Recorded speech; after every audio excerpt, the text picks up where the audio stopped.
ये रसायन सिक्रेट करता है जो उस एंजाइम को निष्क्रिय करता है जो हमारी उम्र को बढ़ाने वाला है, जिसको बोलते हैं हिस्टोन डाइएसिटाइलेसिस एंजाइम। और उसके बाधित होने से हमारे अंदर उम्र को बढ़ाने वाले दो महान जो जीन्स होते हैं, उन जीन एक्सप्रेशन जो दबे हुए थे, कुचले हुए थे, वो एक्सप्रेस होना शुरू कर देते हैं, जिसको बोलते हैं APOX3A और MT2। तो ये जो है ना, हमारे जो है ना उपवास का जो है इतना बड़ा लाभ मिलता है। और ये एक वैज्ञानिक नहीं, कई वैज्ञानिकों ने, Massachusetts institute of technology America और अपने यहाँ का संस्थान टाटा फंडामेंटल रिसर्च इंस्टीट्यूट, उन लोगों ने भी इस पर प्रयोग किया। और इस प्रयोग को हमारे सामने रखा कि जब हम 2 टाइम खाते हैं, खाने के बीच में जो समय ज़्यादा मिल जाता है, उस समय के अंतर में एक विशेष प्रकार का SIRT1 SIRT2, ये भी उम्र को बढ़ाने वाले जीन्स हैं, उनकी जीन का एक्सप्रेशन जो है ना अच्छी तरह से होने लगता है। तो इस सत्य को हमारे पुरखों ने आज से वर्षों पूर्व इस सत्य को हमारे सामने रखा कि भाई बामसाई धोई भुजाना, 2 बार भोजन करना। और एक नहीं, मैंने कहा ना कि कई, एक संस्थान नहीं है, विश्व के कई, मॉस्को यूनिवर्सिटी है, विस्कॉन्सिन यूनिवर्सिटी के doctor Richard Davidson, Ricky Coleman, अब उनकी हम चर्चा करें तो घंटों लग जाएंगे, जिस पर इस प्रकार के रिसर्च, मेरी पुस्तक है, हमने उसमें पुस्तक में विस्तार से हमने इन सारी चीज़ों पर चर्चा की है, जल चिकित्सा पुस्तक। उसमें 5 तत्व की जो है ना पूरी वैज्ञानिकता के साथ हमने प्रमाणित किया है कि भाई ये कितने अद्भुत हमारे ये प्रयोग थे उन पुरखों का दिया हुआ। तो इसलिए जो है इसे ध्यान रखा करो। तो इसमें वैज्ञानिकों ने, हम भी इस पर कम से कम 5-6 महीना प्रयोग किया। हमने प्रयोग किया कि भाई सुबह हम 9-10 बजे खाना खा लेते थे और शाम को 3-4 बजे। तो ये जो है ना करीब 18 से 20 घंटे का जो समय मिल जाता है ना उपवास का, इसके अंदर इतनी सारी प्रक्रियाएं शुरू हो जाती हैं। अब आप लोगों को जान करके आश्चर्य होगा कि इन प्रक्रियाओं के ऊपर विश्व के 2 महान वैज्ञानिकों को नोबेल पुरस्कार मिल चुका है। एक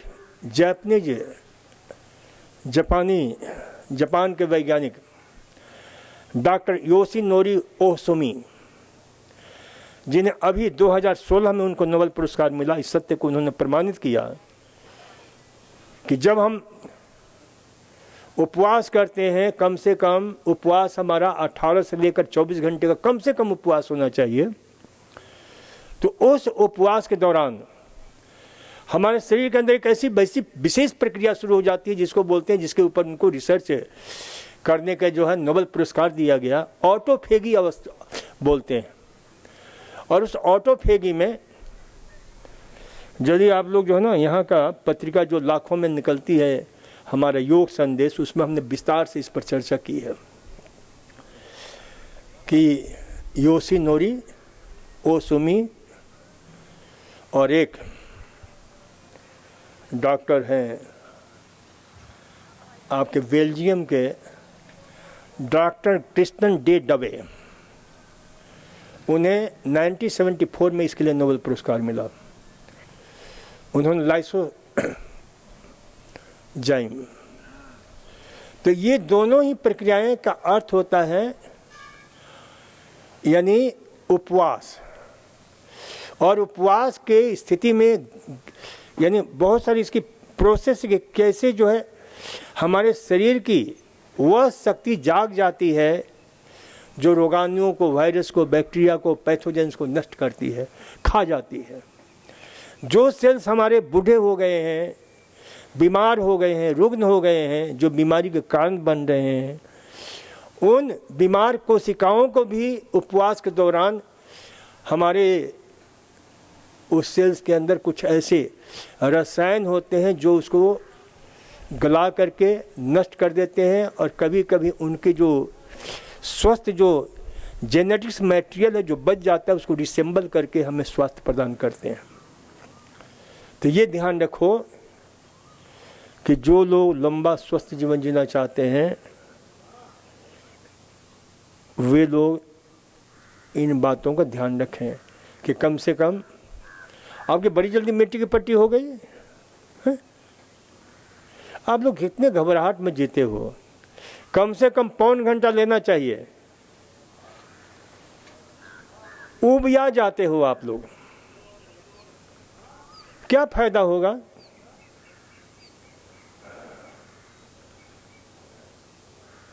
क्या करना क्या है यहाँ पर? कौन सी आपके ऑफिस जानी है?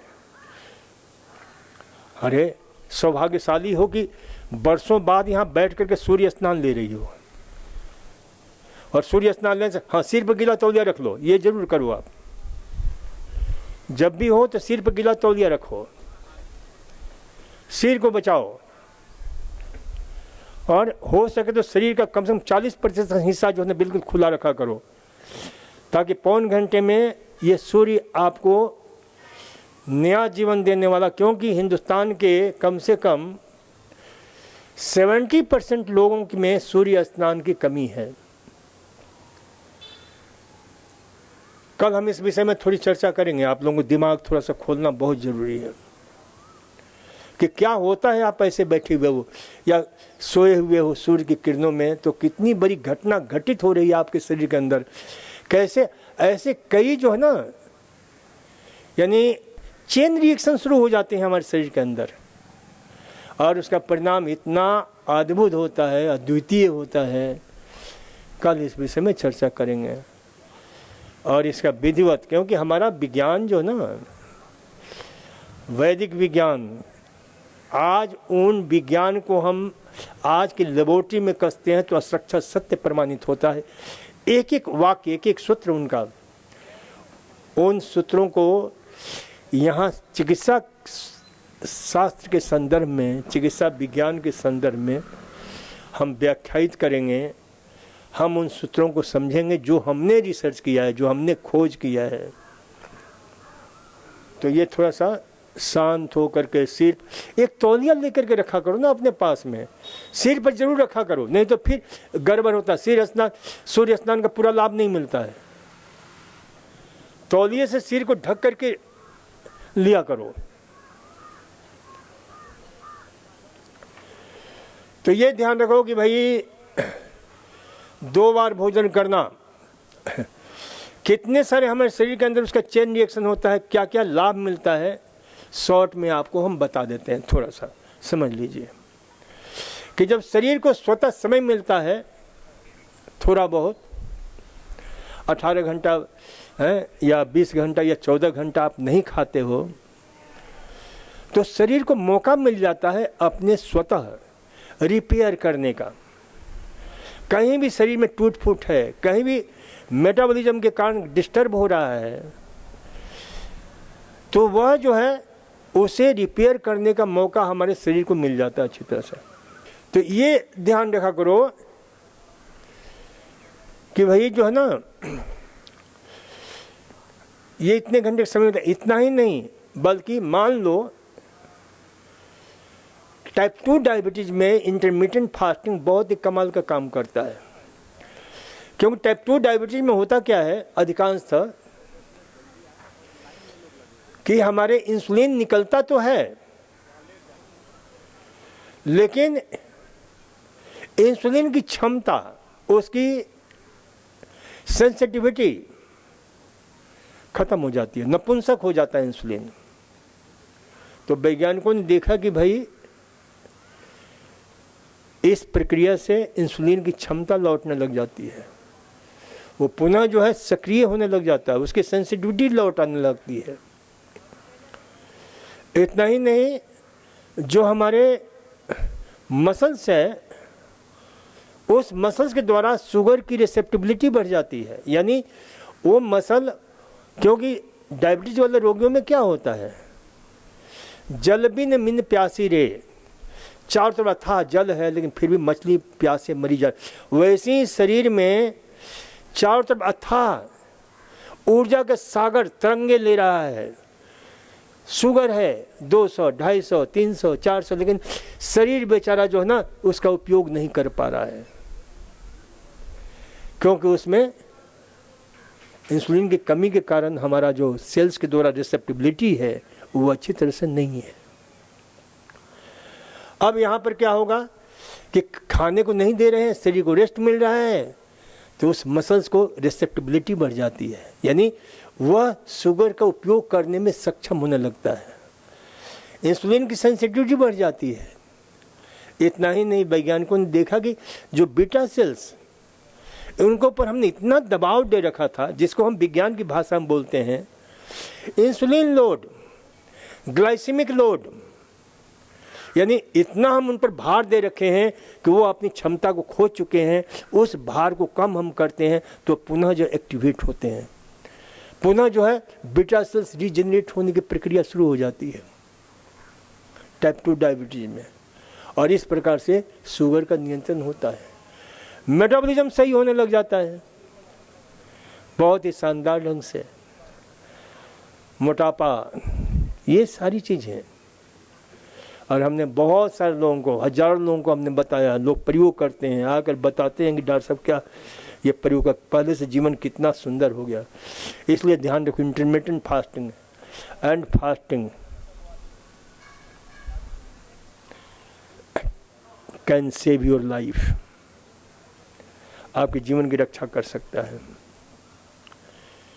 तो ये दुई भुजाना सन्मुत्री 6 बार कम से कम जो है ना, 6 बार कम से कम दिन भर में पेशाब, ज़्यादा पेशाब भी हानिकारक होते जाना और कम भी हानिकारक है। तो इसलिए उस वैज्ञानिक ने कितनी सूक्ष्म पैनी दृष्टि से एक एक चीज़ का इतना गहन अध्ययन करके कि 6 बार पेशाब, 6 बार से ज़्यादा पेशाब पॉलीयूरिया, कम पेशाब ओलिगोयूरिया, और ये दोनों इंडिकेशन है कि आपके शरीर की या तो दिमाग की एक खास प्रकार के हार्मोन से ADH जो गड़बड़ हो रहा है, एंटी डाययूरेटिक हार्मोन, जिसको तो इसलिए जो है ध्यान रखा करो, या जो है डायबिटीज इंसिपाइडस है या डायबिटीज मेलाइटस है, या जो है ब्लैडर की गड़बड़ी हो रही है। यदि इससे ज़्यादा पेशाब आप जाते हो, बार बार जाते हो, तो ये जो है ना, उन्होंने हमारे वैज्ञानिकों ने सन्मुत्री 6 बार और 2 बार पैखाना। ध्यान रखो, पैखाने के विषय में लोगों को ज्ञान नहीं है। कई लोग ऐसा सोचते हैं कि मेरे को कब्जी कब्जी कब्जी कब्जी। अब यहाँ भी बहुत सारे लोग आते हैं, यहाँ खाना हम कम कर देते हैं, वो सोचते हैं कि जो भी हम खाना खाए हैं वो सारा का सारा पेट से निकल जाए तो कब्जी नहीं होगा। अरे जो खाना खाओगे सारा का सारा निकल जाएगा तो आपके शरीर का निर्माण कैसे होगा? ये ध्यान रखना कि 24 घंटे में 150 से लेकर के 200 ग्राम ही पैखाना होना चाहिए। बहुत हुआ तो 250 250 ग्राम, इससे ज़्यादा पैखाना होता है तो समझ लो कि गड़बड़ है, आपका सिस्टम अच्छी तरह डाइजेस्ट नहीं कर रहा है। लेकिन लोगों की एक भ्रांति है, कई लोग कब्जी नहीं है तो अभी कब्जी कब्जी चिल्लाते रहते हैं। दूसरी बात, अपने हिंदुस्तान में तो ये स्थिति है कि जो आपने सुबह 10 बजे खाना खाया है ना, उसको अंतिम स्टेशन में पहुंचने के लिए कम से कम 22 से 24 घंटा लगता है, कम से कम। और विदेशों में, अमेरिका में तो 36 घंटे, 38 घंटे, 40 घंटे, 42 घंटे लग जाते हैं। ये खोजे हुई हैं। क्यों? तो वहाँ पर ज़्यादा, अब थोड़ा सा वहाँ खाने का आधार सुधरा है, फाइबरस फूड खा रहे हैं लोग, लेकिन हमारे यहाँ एक फाइबरस फूड खाने की आदत रही है। तो कितना 22 से 24 घंटे में 10 बजे खाना खाया है और सुबह 4 बजे अपने अंतिम स्टेशन पहुँच जाता है, और उसे जो ना निकाल बाहर करना ज़रूरी हो जाता है।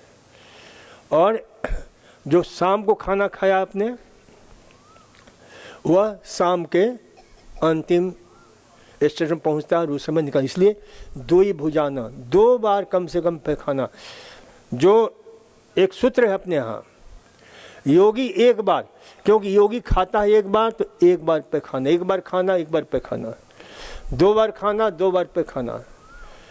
और रोगी जो है बार बार खाता है, बार बार पैखाना जाता है। रोगी खाए बार बार, जाए बार बार। भोगी खाए 2 बार, जाए 2 बार। योगी खाए 1 बार, जाए 1 बार। तो इसलिए इस सूत्र को याद रखो कि भाई हमें भोजन के विषय में जानकारी होना चाहिए। तो भोजन में जो है 2 बार खाते हो, 2 बार जाओ, ये विज्ञान सम्मत बात है। और नहीं ज़्यादा देर तक वही पैखाना रुकता है तो फिर 1 नहीं 2 नहीं, जितनी बीमारियां हैं सारी बीमारियों को आमंत्रित करता है। क्योंकि ये पैखाना यदि रुक गया, पैखाना साफ नहीं हुआ, तो फिर क्या होगा कि वहाँ पर बहुत सारे पैथोजेंस पैदा होते हैं, बीमार पैदा करने वाले बैक्टीरिया पैदा होते हैं। और फिर एक सिलसिला शुरू हो जाता है बीमारी का। जो भी अच्छी चीज़ भी खाते हो उसको जहर में बदल देते हैं। ये सबसे बड़ी उनकी जो है ना खतरनाक काम होता है। University of California Los Angeles के वैज्ञानिकों ने इस सत्य पर पर्दा उठाया, क्योंकि वो लोग मानते ही नहीं थे कि पेट की बीमारी सारे रोगों का कारण हो सकता है। लेकिन अब उन्होंने सिद्ध कर दिया है कि नहीं, पेट स्वस्थ तो आप स्वस्थ, पेट बीमार तो आप बीमार। तो इसलिए पेट को स्वस्थ रखना बहुत ज़रूरी है। एक प्रश्न है, हम आज जा रहे हैं, आज अचानक पैर हाथ में इन झंझनाहट हो रही है रात से, कृपया इलाज बताएं।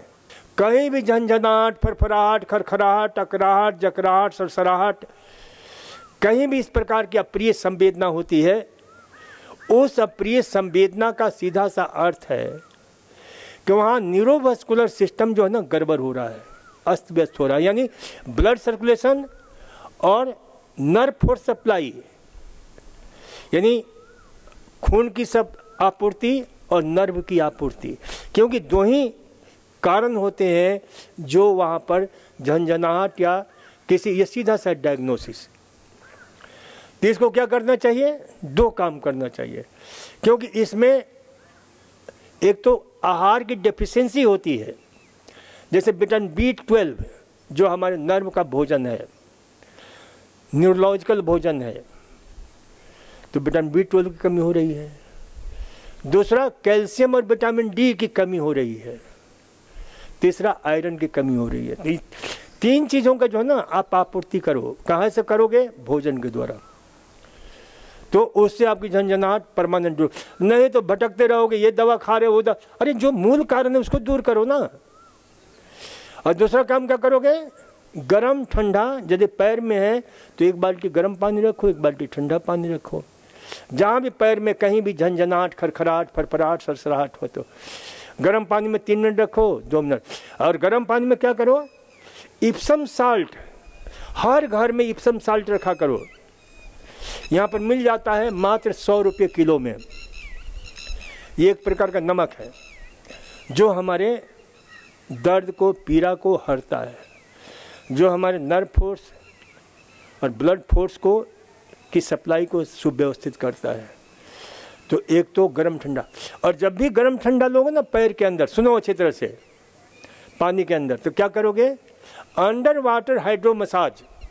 पानी के अंदर किसी को कह दो, पति है, पति को हो रहा है, पत्नी को बोल दो कि थोड़ा सा पैर के अंदर ही हल्की मालिश करे पानी के अंदर। और पति को हो रहा है तो पत्नी करेगी, पत्नी को हो रहा है तो पति करे।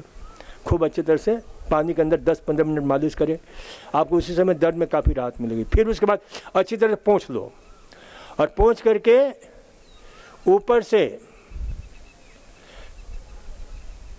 आप पिरांतक तेल से मालिश करके लपेट लगा दो। 15-20 दिन करोगे, आपके दर्द वगैरह सब